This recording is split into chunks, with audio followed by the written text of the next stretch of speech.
and welcome to Ask a Historian. I'm Matthew Wilkinson, historian with Heritage Mississauga. And this week we're welcoming John Dunlop, the manager of Heritage Planning and Indigenous Relations for the city, and we will be exploring concepts of settler, colonizer, and their relationship with Indigenous peoples. Well, joining me this week for Ask a Historian is one of our favorites, back again. And this is John Dunlop, the manager of Heritage Planning and Indigenous Relations with the City of Mississauga.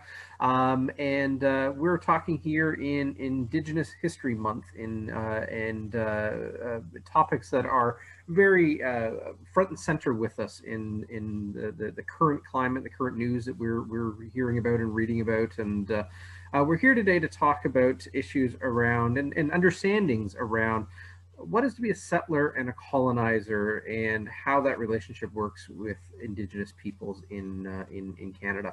So thank you, John, for joining us. Well, thank you very much for having me, Matthew. It's always a pleasure. Well, it's a delicate subject, and it's one that is very front and center in our own mindsets and our evolving understanding of our connections to this place. But let's jump right in with 2 feet, if we can say that analogy. Settler and colonizer, and we see these terms used quite a bit in narratives that are coming out now. A lot of the discussions, of course, around Egerton Ryerson and residential schools, but also the bigger conversation about inclusion with Indigenous peoples and how we come to terms with our own history here in Canada of how decisions made by governmental powers and have shaped the lives and the fortunes of Indigenous peoples, often to their detriment over the years. And so can you walk us through what settler and colonizer mean? Absolutely. I think it's the distinguishing 2 features is a settler is anyone who is not Indigenous. And, that's meant to create that distinction between the Indigenous populations of Canada, that's First Nations people, Métis people, and Inuit people, and everyone else in Canada. So, settler can oftentimes get confused with other terms such as pioneer, or it has that historical connotation of somebody coming and, setting up a homestead on their property, for the first time and so forth. But it's really more around the fact that a settler is somebody who has come to Canada and to get a better life, basically. And that includes yours and my ancestors, and that includes more recent immigrants, as opposed to the Indigenous people. And the fact that settlers do have that opportunity of a better life here in Canada, whereas that's not always available to Indigenous people. And there have been systems put up to actually block Indigenous people from obtaining that better life. And then there's the colonizer, and the colonizer is the distinction within that settler category about who actually is creating those barricades and creating that system. So there were people that willfully sort of understood what was happening and understood that there had to be that the land was required for settlement. And so you have the settler who might have been, historically it might have been a tenant farmer from Ireland or Scotland or England who was being forced off of their lands there and had no choice but to come to Canada or the United States in order to seek that better life. And they're being impacted by colonialism at home, and now they are becoming part of the colonial process here in Canada.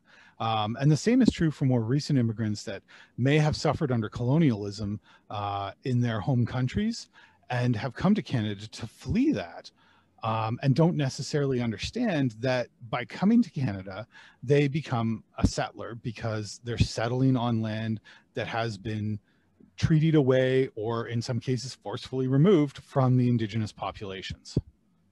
So they're unknowingly becoming part of the system in that, like you said, the search for the better life, of a safe landing space, if you will. Absolutely, and I think it's also important to note. Sorry for interrupting there. It's important to note that settler is not a negative term. It is simply representing the half of the treaty relationship that exists with Indigenous peoples. So maybe that's a good segue to my next question here, but we hear a lot, particularly with almost everything. I see it in the school boards, I see it in municipal government, I see it in pretty much any public event we have today, where it's an acknowledgement of treaty lands and traditional territories, and that reflects on this maybe coming to terms in our vernacular, anyways, with that colonizer relationship. And can you explain when you hear these when people hear these opening remarks, say before a council meeting, that reflects on the traditional territory? What does that mean, treaty lands and traditional territories? Right. So those are typically spoken in a land acknowledgement, and land acknowledgements came out of the Truth and Reconciliation Commission, and it was one of the calls to action that came out about 6 years ago as a way. And what's meant by the land acknowledgement and the acknowledgement of treaties and traditional territories is the first step in education of understanding for settlers whose land they're on. And it's about that reflection of the treaties, which is really, the treaties, be they historical treaties or be they modern treaties, are really the focal point. It's almost like it's a contract. Well, it isn't like a contract. It is a contract between the Indigenous people and the settlers, and how the land was supposed to be shared. If you go back to 300-400 years ago, some of the first treaties, the very first treaty was the two-row wampum. And it was a wampum belt, which signified two rivers with a ship on each. And one ship represented the European settlers, and the other ship, in this case, represented the Haudenosaunee peoples. And what it illustrated was that both vessels would carry on their course on the same river, but they wouldn't overtake each other. They would be flowing down the river together. And that's really the whole point of the treaty, is that there was a deal that's been made between the Indigenous people and settlers on how this land is going to be shared. So doing an acknowledgement of the treaties is a remembrance of what that treaty is and what is important about it. And traditional territory reflects on the fact that just like everybody else, Indigenous people moved around.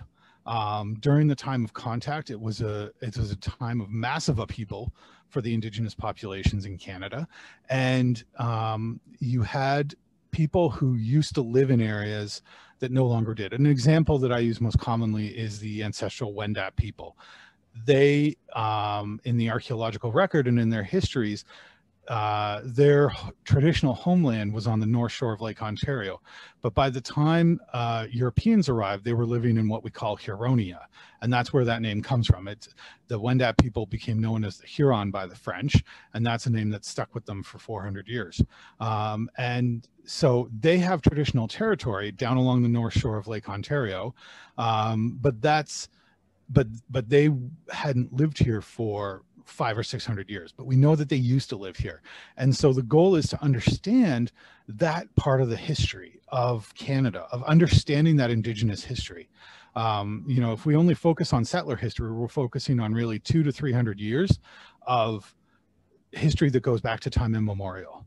So it's about understanding the traditional territory, speaks to understanding that deeper history of the land.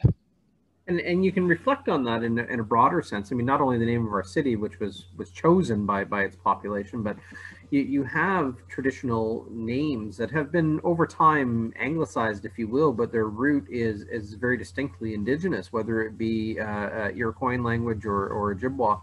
But all over our landscape, you have these names. So if you think of traditional territories, you think of the naming of things too, and that's reflected on our earliest maps, where you have these references that still continue to this day. And I find that a fascinating way that our history peeks through in layers when it comes to traditional lands. Well, and I know it's hard to see, but right over my shoulder here is actually the very first European drawn map that includes this part of Canada, and I keep it on my wall as a constant reminder, because the names that are written on that map have continued on for almost 400 years now. This map was drawn in the 1620s, And so it's almost 400 years old. And it was the names that were associated to the indigenous people when Europeans first made contact with them. And to your point, yeah, a lot of it still remains to this day.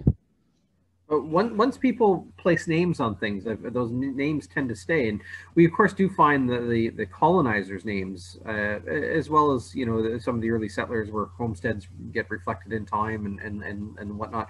But there is that sharing on the landscape. I don't know if sharing is the right word, but you have these layers of time that appear within short distance of each other. One with an indigenous past, one with you know, a reflection on a more a colonial perspective. What you mentioned about relationships and the agreements, the Wampum Belt for an example, treaties for another example, being agreements that establish a form of relationship moving forward at time whenever those are agreed upon. That has bearing on today as well in terms of how we connect with each other and interrelate with each other in terms of a colonial / settler society and an indigenous society. Can you reflect a little bit on what it means to have those relationships and how they, I guess in a broader sense, when we look at treaty relationships, treaties that were agreed upon, by and large, indigenous people did not come out well in those agreements, and we have colonial powers who often break those agreements, whether intentionally or not, is over time. Just wondering if you can reflect on what it means to have those relationships. Well, and originally these agreements and the sharing of the land, I think, you know, I'm never one to say that there was a golden point in history, but I think originally when the populations were maybe a little more equal, there was a little more equity in those arrangements.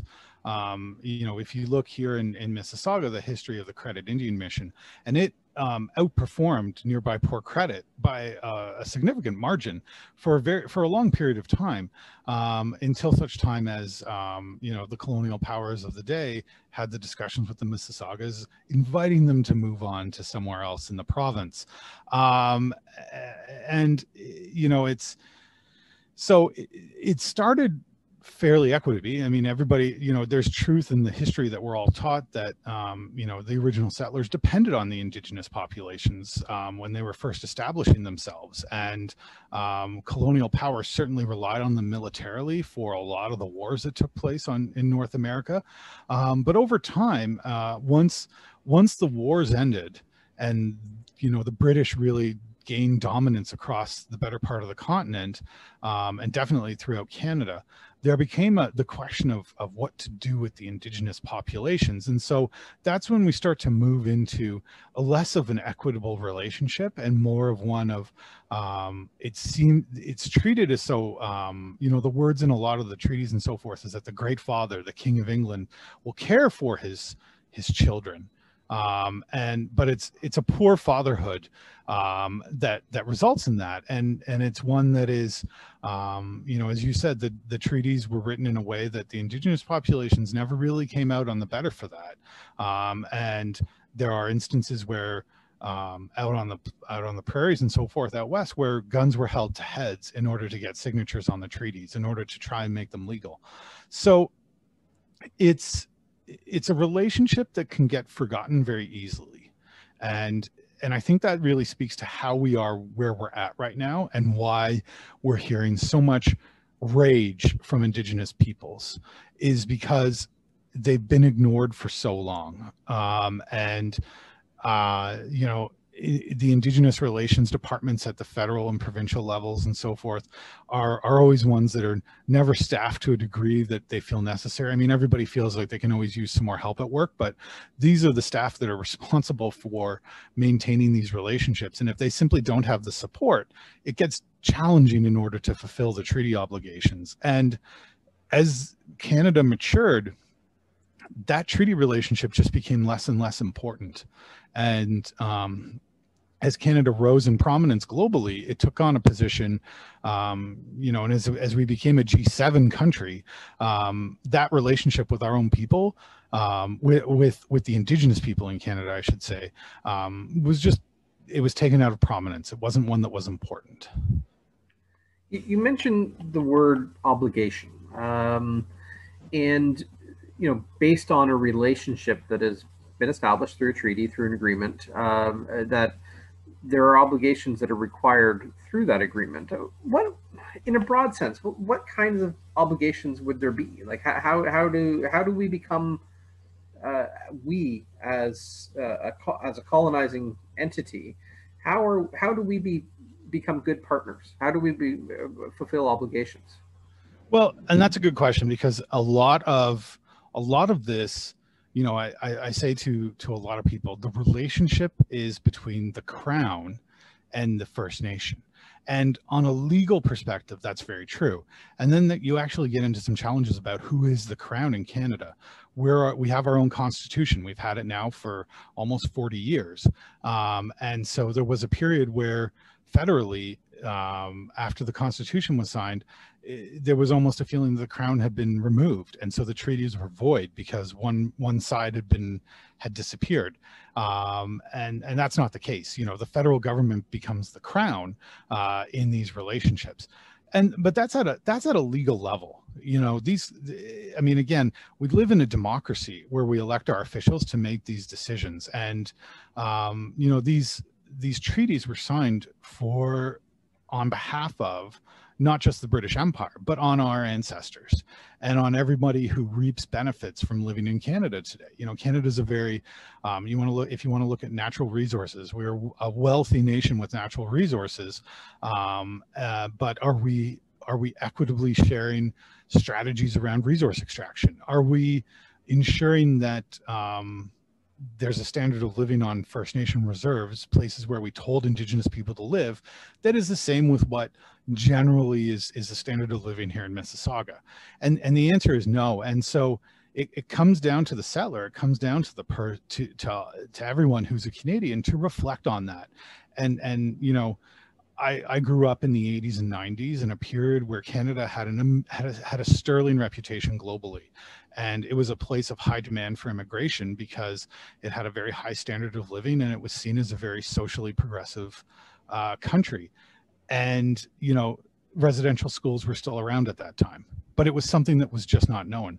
And I find myself reflecting on this quite a bit, that I grew up in the GTA, and I didn't understand until my late teens and early 20s that there were reserves less than an hour from where I grew up. That was simply never taught to me. That history, I was born and raised to understand that, yeah, there were Indigenous people that lived here, but they moved north and west, and they were happy to do so. They didn't want to be in the city. They didn't want to mingle with us settler folk, and they were very happy off living wherever they lived. And that was the narrative that was out there at that time.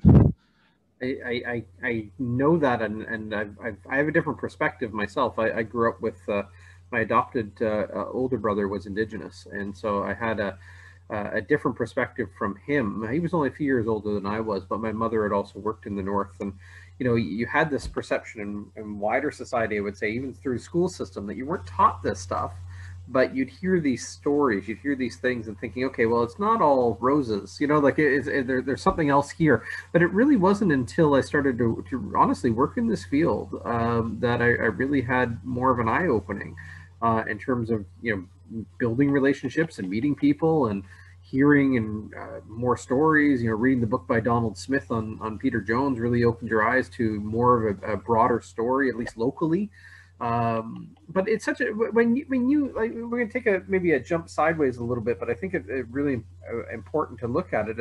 We have a name here in this city that was obviously of Indigenous origin that was chosen, but we also have a coat of arms that has multiple layers of messages that can talk to, or does talk to, whether intended to or not, but it does talk to colonization and the settler mentality, as well as our relationship with Indigenous people. I'm wondering if you can walk us through some of the meanings inherent in that. Absolutely. I think first and foremost on the coat of arms are the two figures. You have the British officer, which represents the colonial power and settlers, and you have the Indigenous person. And what's most striking about it is that there is an equity to that.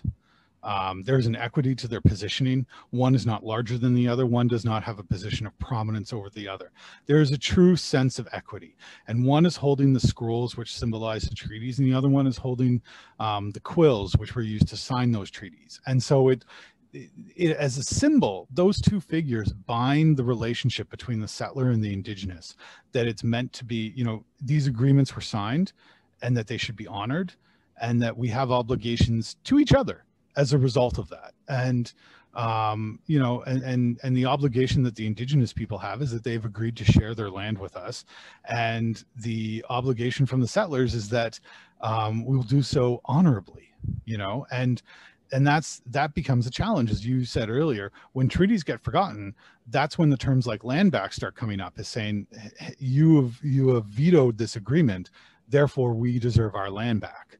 And it's a context. It's the agreement that's there, and these treaties are foundational documents on Canada, on the creation of our country.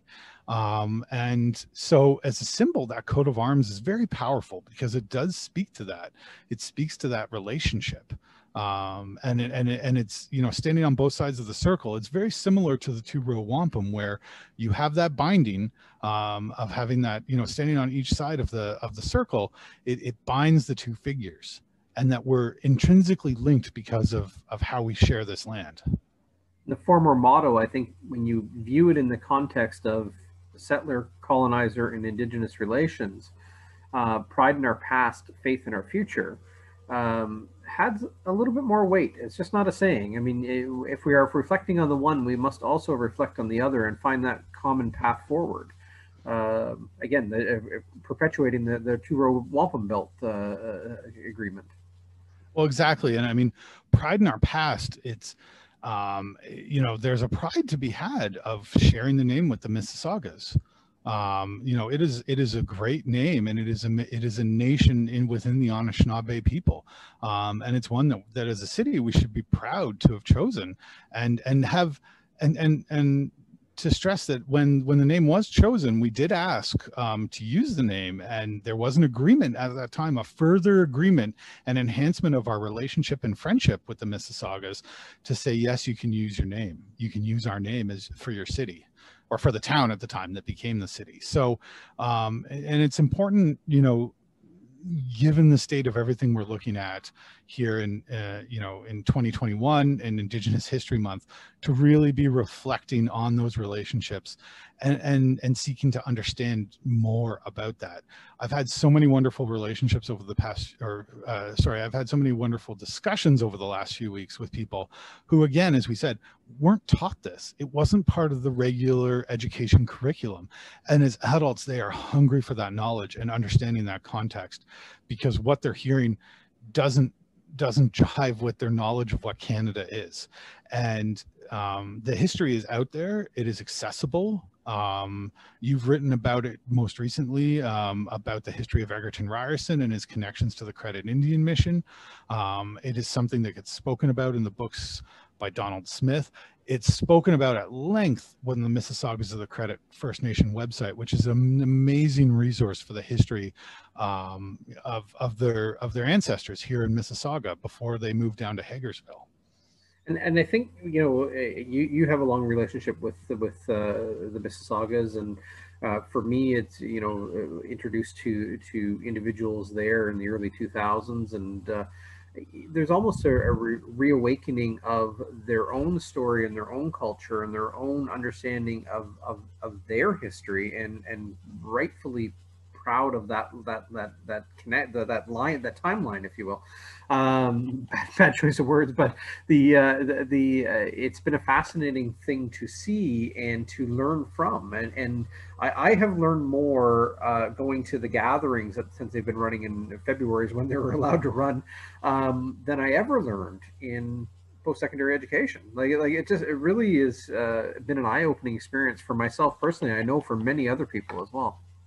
I always give a brief outline of history from about 1600 on to present day when I'm having these conversations with people, and the response I get is always the same, in that somebody says to me, I learned more in the last 20 minutes than I did, I think, in all of my history classes in high school. And I said, like, that is repeated so much that it's, it at its heart, I think, is one of the major reasons why we're at where we're at with our relationship with Indigenous peoples, is we forgot to teach about them. Yeah. And there were other things that were deemed more important for children to learn. And I have a young daughter who's going through the education system now, and she is learning about it again. She learns about residential schools. I've spoken to her class several times personally about this topic, and will always continue to do so, because enriching that education, she's had so many educational experiences this month to learn and understand about Indigenous peoples. It gives me hope for the future, faith in our future. It gives me faith that we made some mistakes over a few generations. Mistakes isn't even the right word, but we're correcting our course in terms of reconciliation. And it's, progress, who knows how long it's going to take place, how long it's going to take, but the more we educate people, the more we educate the youth, the better the chances are. So in a way, the elephant in the corner of the room, though, is I hear the wisdom in your words. I hear the years of experience and the relationships you've built, and in my position here, I've had many years now of engaging with the community and research and documentation and the like. But we're two white guys talking about Indigenous matters. Where is the Indigenous voice in this conversation from, municipal building social connections in modern urban areas, not even urban areas, but just the modern discussion? Where are those Indigenous voices? I know they're out there because we certainly hear them and read in the news and whatnot, but they don't seem to be engaged in the heart of the municipal conversation necessarily. No, and I think for a really long time, the systems that were put up were done in a way, either intentionally or unintentionally. And I say that because I haven't really given a lot of thought as to which is the course. I haven't dug into the, policy documents and so forth from the 70s. But, going back to when, post World War II here in the GTA, when the GTA really started to explode and flourish into subdivision after subdivision after subdivision, it really sought to extinguish Indigenous. And that comes at a time where you get to the 60s scoop nationally, and it's the height of the attempt to keep Indigenous people on their reserves and out of the urban environment. And when those efforts are made and there aren't Indigenous people in that urban environment, then those voices are quieted. So they're returning now. There's a lot of, going back to the word obligations, the city has obligations when it comes to land development, when it comes to infrastructure projects and so forth. And we do our utmost to execute those obligations to talk to the Indigenous peoples. But that's a difficult and prolonged conversation, because how development and growth occurs in the current planning context doesn't always mesh with the Indigenous world. Oftentimes it does, and they have very few problems. I've never, the Mississaugas of the Credit have said to me time and again, they're not opposed to development, but it's that understanding of ensuring that their rights are upheld throughout that process. And that's really what it comes down to, is this engagement requires that their rights have to be upheld. And that's what's important, because they have rights. They have rights under the Canadian Constitution, just like you and I. They're different rights. But you and I, as two white guys, don't generally have to fight to have our rights upheld. They are automatically upheld in our system. Whereas an Indigenous person, it's almost a daily battle for them to try and have their rights upheld. And that's the disparity. I remember reading a book some time ago, and forgive me, I don't have it in front of me, so it's not a direct quote by any stretch, but it was looking at, unemployment, single parents, basically showing that despite the fact that Indigenous people make up a small portion of the population, they are overrepresented in the percentages of things that we generally as a colonial society say, oh, that's bad, but we don't reflect on how that came to be. And this idea that, in the 60s and before, the national identity and a very, almost crass way of saying it was keep the French in, keep the Americans out, and make the Indigenous people disappear. I mean, there's that mentality as well in a lot of the decision making that was taking place, and so those challenges in society and in Indigenous society are an outcome in many ways of those decisions that were made from the colonial perspective. And I think that's a balance we have to strike too, of understanding the relationship that has evolved because of really atrocious decisions. Well, and understanding the level of perseverance that Indigenous peoples bring to the table. The fastest growing demographic in Canada is the urban Indigenous population. You know, Indigenous people are coming to cities to seek opportunity for a variety of reasons. You know, for many reasons, they're coming to the cities, and they're bringing their culture back. They're bringing their languages back. They're bringing their worldviews back to the cities, and it's really starting to have an effect and a change. And you know, that's one of my roles here at the City of Mississauga.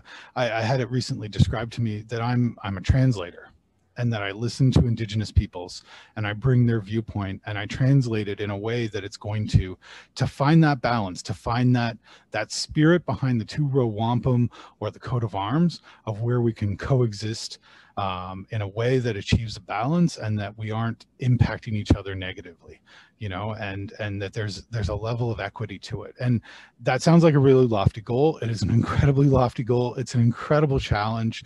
But that's the point of it. And that's, you know, that's why the city is taking on having a role like this here and understanding the importance of it, of saying we need someone who's going to be doing this, who's going to be working with the Indigenous communities, with staff, to ensure that this is happening. Because otherwise, if you don't give someone, if you don't acknowledge that responsibility of that obligation, then it is never met. So this, you know, it's small steps at first, but the steps are happening, the work progresses, and you know, as quickly as we can, things will get better. Well, I can see absolutely no fault in having lofty goals after generations of having less than lofty goals, would be a polite way of saying that. That's a high note, John, to end our conversation on. I think it's optimism, but you know, you have your work boots on. You have a path in front of you that is going to be challenging, of course, but hopefully you're finding partners along the way and generating that conversation that has a true value to it, as in terms of creating that path forward and working in the spirit of the two wampum belt and two-row wampum belt, of finding that route forward. And maybe we can live up to the motto of faith in our future, and finding that path forward for us as a city, province, country, for coming to terms with colonization and Indigenous people and what that means and what it has meant all along. And I know we're probably just scratching the surface on residential schools right now, and a lot of hurdles in front of us, but a lot of optimism too, I think. So absolutely. You know, and there's so many resources out there for people that want to understand more. There's the Truth and Reconciliation website. It's TRCA or trc.ca. You know, is a great one. Another great place to go right now is the Woodlands Cultural Center. They do virtual tours. That is a former Mohawk Institute. It was the first residential school in Canada, and it's been turned into an Indigenous cultural center. So it's like it's almost an exhumation of the ghosts of colonialism on that building, and it's a great place to learn more as well. The Heritage Mississauga website and the city's website has information about the Indigenous communities we work with and engage with and partner with on projects, and how the city got its name. And you know, there's so many resources out there for people to learn more. And invite people to reflect on the coat of arms too, because I think that's something we don't use nearly enough in our city. Absolutely. Well, thank you so much, John. I appreciate it greatly, and I'm thrilled that you're at the helm of this. I don't know if you share that sentiment, but I encouraged by you, and I encourage you to keep moving forward on this. And I wish you all the luck, and thank you for sharing your knowledge with us.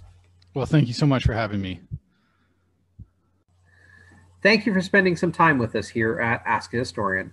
And thank you also to John Dunlop for walking us through some of these challenging discussions around settler, colonizer, Indigenous people, traditional lands and treaty lands, and the relationships and obligations that are inherent therein. Challenging times to get our heads around these relationships as we continue to chart a new path forward. So again, thank you for spending some time with us here at Ask a Historian.